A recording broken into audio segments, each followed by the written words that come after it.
हाय दोस्तों, कैसे हैं आप लोग। मैं गौतम सिन्हा आपका एक्सप्रेस क्लासेस में स्वागत करता हूं। एलसीएम एचसीएफ टॉप चैप्टर चल रहा था जिसमें बेसिक टू एडवांस लेवल चला रहे थे। एलसीएम एचसीएफ में पार्ट 1 हो चुका है, ये पार्ट 2 है। इससे पहले नंबर सिस्टम टोटल 31 टॉपिक में मतलब 31 पार्ट में चलाए हैं, जिसमें basic to advance level 31 part में नंबर सिस्टम पूरी तरह से बेसिक टू एडवांस लेवल बता चुके हैं। नहीं देखें तो देख लीजिएगा। दूसरा चैप्टर एलसीएम एचसीएफ है जिसमें पार्ट 1 हो चुका है, ये पार्ट 2 है। ठीक है, चलिए देखते हैं। कहा गया है ये 20, 250 और 120 का महत्तम समावर्तन निकालना है एचसीएफ। ठीक है, हम इसके जस्ट पहले वाले वीडियो में एचसीएफ 6 टाइप में एचसीएफ बताए हैं। मतलब एचसीएफ निकालने का 6 टाइप बताए हैं। आप तो सिंपल टाइप जानते होंगे जो भाग तरीका से होता है, लेकिन 6 टाइप एचसीएफ बताए हैं। कितना नहीं देखें तो देख लीजिएगा। अब बताइए, इसका जो महत्तम समावर्तक बोल रहा है तो आपको सिंपल तरीका से निकालना है। 20 है जो 250 है तो 250 लिख दीजिए। कितना हो गया, एक बार में 20 होगा। 50, 20 दूनी 40, 10, 10 दूनी 20, दो बार में 20 कट गया, ये हो गया। ठीक है, अब ये जो 10 बचा, इसी 10 से 120 में देना है। 120 में देना है कितना बार में, 12 बार में हो जाएगा। 12 बार में 120 कट जाएगा। ठीक है, अब 12 गुना 10 120 हो गया। 12 बार में कट गया तो इसका जो महत्तम समावर्तक ये 10 हो गया। ये तो हो गया भाग तरीका से। अगर आपको गुणनखंड तरीका से बनाना हो तो क्या कीजिएगा, गुणनखंड तरीका से बनाने के लिए हम बता देते हैं, तब भी आंसर जमा दीजिए, लेकिन आपको हम बता देते हैं गुणनखंड तरीका से क्या आता है। 2 तरीका से हम बताते हैं, बाकी तरीका फर्स्ट वीडियो में आप देख लीजिएगा। देखिए 20 है, 20 का जो गुणनखंड निकालिए, 10 निकल गया। अब देखिए 250 का गुणनखंड निकालिए, 2 से 125, फिर 5 से 25, फिर 5 से, फिर 5 से। ठीक है, हो गया। अब दे क्या 120, 120 का निकालिए। गुणनखंड क्या होता है, गुणज क्या होता है, सब पता है इसके फर्स्ट वीडियो में। 60, 30, 15, 3, 5 हो गया, 3, 5, 15। अब बताइए, यहां लिख दीजिए 20, यहां लिख दीजिए 250, ये लिख दीजिए 120। ठीक है, 120 लिख दिए। 2019 में सीएचएस में पूछा गया क्वेश्चन है। अब 20 का क्या है, 2 गुना 2 गुना 5 ये है। 250 का क्या है, 2 गुना 5 गुना, बराबर लिख रहे हैं, सबके बराबर लाइन में लिख रहे हैं, 5 गुना 5। ठीक है, अब 120 का क्या है, 2 गुना 2 गुना 2 गुना 3 गुना 5 ये है। अब देखना है कि तीनों में सबसे कॉमन कौन सा अंक है। देखिए इसका कॉमन देखिए तो ये मिल रहा है 3 में। तीनों कौन ऐसा अंक है जो तीनों में है, तो देखिए अब देखिएगा तो 5 मिल रहा है। 5 में सिर्फ एक अंक मिल रहा है क्योंकि सब में एक ही है। इसमें एक है, इसमें भी एक है, इसमें ज़्यादा में क्या मतलब, ऐसा कोई अंक जिसमें सब में एक हो। ठीक है, तो ये देखिए मिल रहा है, जो मिल रहा है उसका गुना कर दिए, 2 और 5, तो 5 दूनी 10। इसका महत्तम समावर्तक क्या हो गया, एचसीएफ जो है 10 हो गया। समझ गए, ये जो है ये गुणनखंड विधि से हुआ, ये भाग विधि से हो गया। समझ गए, चलिए देखते हैं क्वेश्चन नंबर 2। एक बात और, जिनको ये तो बेसिक टू एडवांस लेवल चला रहे हैं इस चैनल पे, मेरा एक चैनल और है जो एसपीएस एग्जाम क्लिकर क्लास का है। उस चैनल पे इस पे बेसिक टू एडवांस लेवल जो है बेसिक से सिखा रहे हैं, उस पे इसी टॉपिक का प्रैक्टिस करा रहे हैं। जो जैसे एनटीपीसी में हो, सीजीएल में आए हुए जितना क्वेश्चन है सब में उसका हम प्रैक्टिस करा रहे हैं। ठीक है, नहीं देखें तो देख लीजिएगा, एसपीएस एग्जाम क्लिकर क्लासेस, उस चैनल का लिंक डिस्क्रिप्शन में दे देंगे। उस चैनल पे रीजनिंग और मैथ दोनों बता रहे हैं, और दोनों जो है एसएससी सीजीएल में आए हुए क्वेश्चन का प्रैक्टिस करा रहे हैं बेसिक तरीका से। ठीक है, इसमें बेसिक पढ़ा रहे हैं, उसमें प्रैक्टिस करा रहे हैं। ठीक है, नहीं देखें देख लीजिए, लिंक डिस्क्रिप्शन में दे देंगे। चलिए देखते हैं क्वेश्चन नंबर 2 क्या बोला गया है। वह बड़ी से बड़ी संख्या ज्ञात करे जो 24, 60 और 84 को पूरी तरह विभाजित कर दे। जब बड़ी से बड़ी संख्या जैसे बोलेगा ना तो समझ जाएगा आपको महत्तम निकालना है। महत्तम मतलब एचसीएफ निकालना है। जैसे बड़ी से बड़ी संख्या बोलेगा तो आपको एचसीएफ निकाल दीजिए, भाग विधि से निकाल दीजिए। गुणनखंड विधि तो बता ही दिए, आप सीख गए, आप किसी भी विधि से निकालेगा आंसर उतना ही आएगा। हम भाग विधि से निकाल देते हैं। कितना हो गया? 24 दूनी 48, 12 हो गया, 12 दूनी 24, 2 बार में 24 कट गया, हो गया, ये 12 बच गया। तो इसी 12 से ये 84 को दे दीजिए, बढ़ सकते 84, 84 तो ये कट गया। तो जो ये महत्तम एचसीएफ, महत्तम समवर्तक जो एचसीएफ होता है उसका, उसमें आंसर जिससे भाग दिया जाता है उसको लिखा जाता है। तो 12, तो इसका आंसर 12 होगा। इसी HSL 2019 में पूछा गया क्वेश्चन है, समझ गए। चलिए देखते हैं क्वेश्चन नंबर 3। 3 आयताकार खेतों के क्षेत्रफल क्रमशः 200 मीटर स्क्वायर, ठीक है, और 250 मीटर स्क्वायर और 300 मीटर स्क्वायर है। तो तीनों खेतों में बराबर क्षेत्रफल की क्वारियां बनाई जाती है, ठीक है। तो प्रत्येक क्वारियां की चौड़ाई 5 मीटर है, तो उनकी अधिक से अधिक लंबाई जैसे बोला, अधिक से अधिक जैसे बोला, तो आपको समझ जाना चाहिए कि महत्तम बोला गया है। तो आप इसका पहले तीनों अंक का महत्तम निकालिए। अब जब महत्तम निकालिएगा, समझे, तो आपको क्या होगा,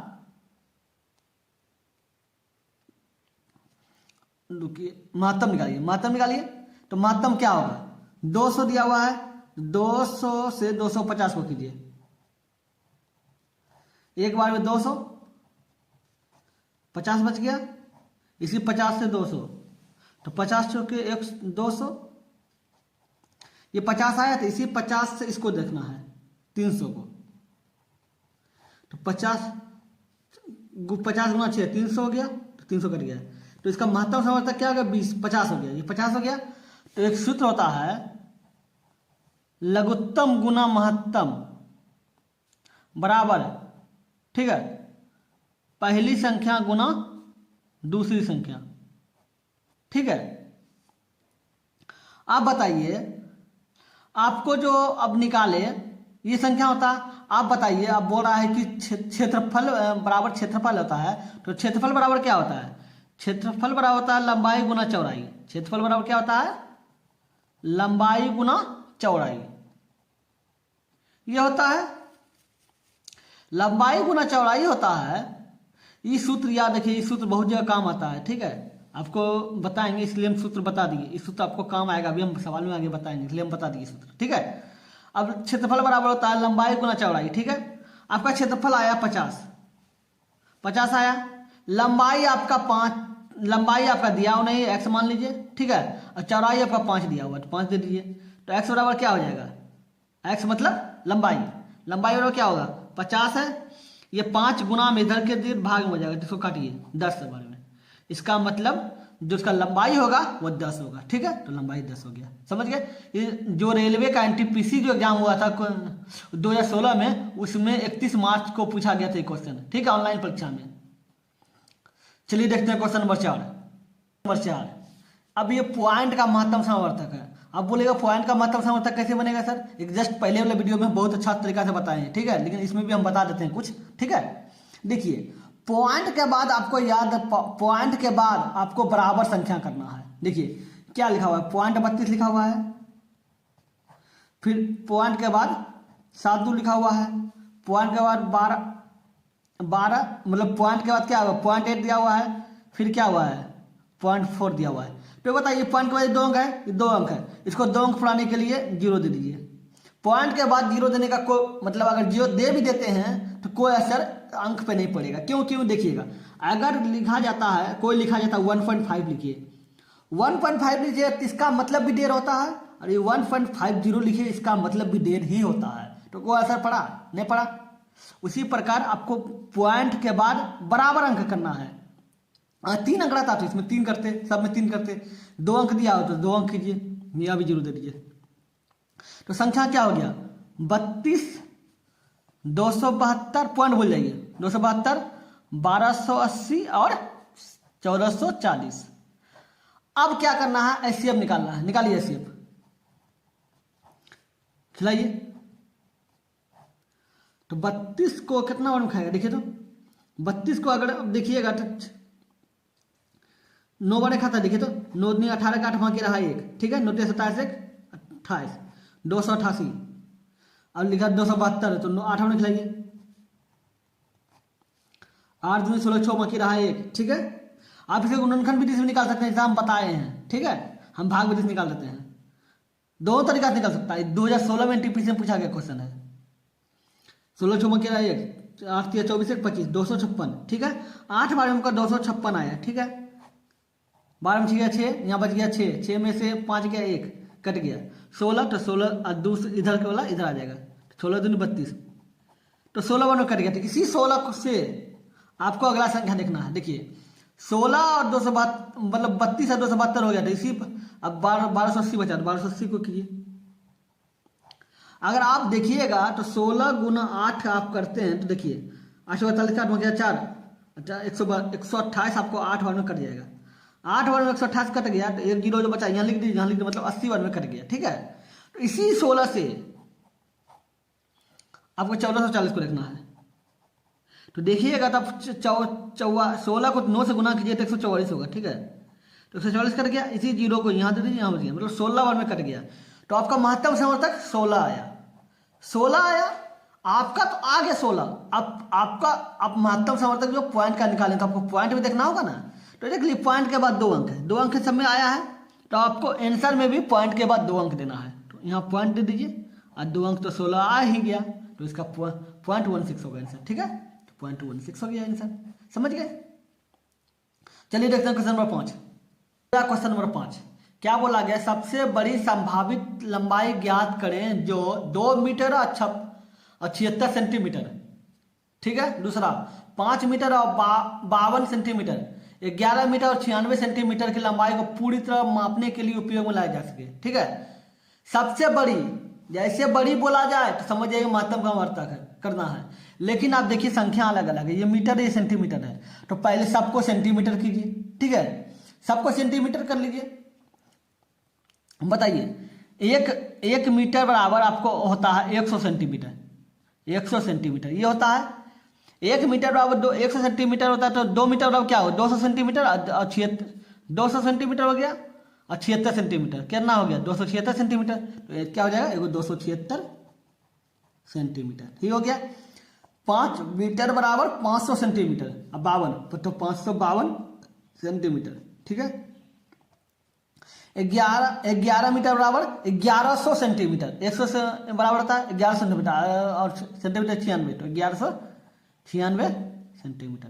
तब इसका महत्तम निकाल कर लीजिए 276 552, ठीक है। अब खिलाइए 2 बार में, छेदनी बार 2 बाकी रहा 1, 14 1 15 5 बाकी रहा 1 2 4 1 5, 552 2 बार में आपका कट जाता है, तो ये कट गया। अब 276 आया, इसी 276 से 1196 हमको देना है, ठीक है। तो अब देखिए, अब गौर कीजिएगा, 276 को 4 से गुना कीजिए, देखिए कितना बड़ा 24 4 बाकी 2 7 28 2 30 3 0 बाकी रहा 3 8 4 दूनी 8 3 1104 आपको 1196 को बार 1104 खिला दीजिए के बार में 4 बार में 2 बच गया 9 बच गया, कट गया 92। अब 3 बार में कट जाएगा, ठीक है। 3 बार में आपका कट गया। तो आंसर जो है आपका महत्तम होता है 92 आया, लेकिन 92 जो आया क्या है, टोटल को हम सेंटीमीटर में बदलेंगे तो आंसर भी 92 सेंटीमीटर होगा, ना कि मीटर होगा, समझ गए। तो 92 सेंटीमीटर कहीं पे है तो 92 सेंटीमीटर हो गया, समझ गए। चलिए देखते हैं क्वेश्चन नंबर 6।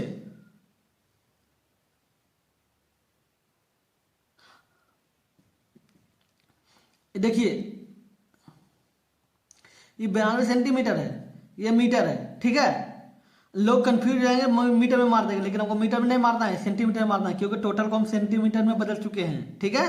तो आंसर भी सेंटीमीटर में ही आएगा, समझ गए, इसलिए ए नंबर हुआ। चलिए देखते हैं क्वेश्चन नंबर 6। क्वेश्चन नंबर 6 ये 2016 के एनटीपीसी में पूछा गया क्वेश्चन है, ठीक है। चलिए देखते हैं क्या कहा गया है। आपके पास 24 नोटबुक, 32 पेंसिल और 16 रबर है, तो प्रत्येक वस्तु को प्रत्येक विद्यार्थी के बीच बराबरी से इस प्रकार बांटा जाना है कि कुछ भी शेष ना बचे, ठीक है। प्रत्येक विद्यार्थी को कितनी वस्तुएं मिलेगी, ठीक है। तो एक बात याद रखिएगा, ठीक है। आपको जिस तरह अगर बोला जाएगा कि बराबरी बीच में बराबरी बराबरी मतलब बराबर तरीका से बांटा जाए। जैसे बराबर तरीका से बोलेगा सबको बराबर हिस्सा में बांटा जाए, तो आपको क्या करना होगा, महत्तम निकालिए सबका। महत्तम क्यों निकाले सर? इसलिए महत्तम निकालिए क्योंकि देखिए आप देखे होंगे महत्तम का जब गुणनखंड विधि हम करते हैं, तो गुणनखंड विधि करते हैं तो देखते हैं कि तीनों अंक में जो संख्या रहे, अगर पहला क्वेश्चन देखे होंगे तो देखे होंगे सब में जो अंक रहता है, अगर 2 रहा तो सब में 0, जो 2 रहा तो 2 मानेंगे, 5 रहा तो 5 मानते हैं। जो कॉमन रहता है उसी को हम महत्तम समवर्तक मानते हैं। उसी प्रकार कॉमन वाला निकाल लेते हैं, उसी प्रकार इसमें भी आपको कॉमन निकालना है, मतलब तीनों में आपको बराबरी मतलब तीनों को बराबर दे दिया गया है। कॉमन निकल गया तो तीनों में सब कुछ संख्या, अगर 2 है तो 3 सब में 3 होगा, अगर 5 दिया हुआ है तो 5 भी सब में है। समझ गए? सब में बराबर आया, तो बराबरी का जैसे बोला जाए महत्तम समवर्तक निकालिए। महत्तम समवर्तक निकालिए, 16 है, 16 से 24 निकालिए, कितना हो गया? मतलब एक बार में 16, 8 और 2 16 कट गया, ये 8 आया। ऐसी 8 से आगे देखिए 32 को खिलाना है, 8 चौके 32 कट गया। तो महत्तम समवर्तक क्या हो गया? HCF जो है आपका, HCF क्या हो गया? HCF 8 हो गया। 8 आपका कॉमन है, तो प्रत्येक विद्यार्थी को जोड़िए। देखिए प्रत्येक क्या विद्यार्थी है ना, प्रत्येक विद्यार्थी को, ठीक है, बुक दिया जाएगा। क्या लिखा हुआ है? 8 आया तो 24/8 कर दीजिए। फिर प्रत्येक विद्यार्थी को पेंसिल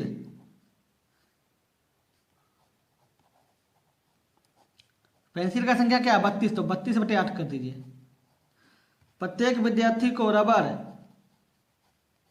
का संख्या क्या है? 16, तो 16/8 कर दीजिए। तो 8 16 2, 8 32 4, 8 से 24 3, तो क्या हो गया? 3 + 4 + 2। प्रत्येक विद्यार्थी को कितना दिया जाएगा? 4 3 7 2 9। तो प्रत्येक विद्यार्थी को कितनी वस्तुएं मिलेगी? तो 9 वस्तु मिलेगी। ठीक है, तो ये आंसर 9 हो गया। समझ गए? 2016 में पूछा गया क्वेश्चन है। समझ गए? अगर वीडियो अच्छा लगा तो लाइक कर दीजिएगा, अगर आप मेरे चैनल पर नए हैं तो सब्सक्राइब कर दीजिएगा, और जो भी लोग बिल्कुल ही बेसिक से मैथ पढ़ना चाहते हैं उनको वीडियो जरूर शेयर कीजिएगा। चलिए फिर मिलते हैं अगली वीडियो में। Good bye.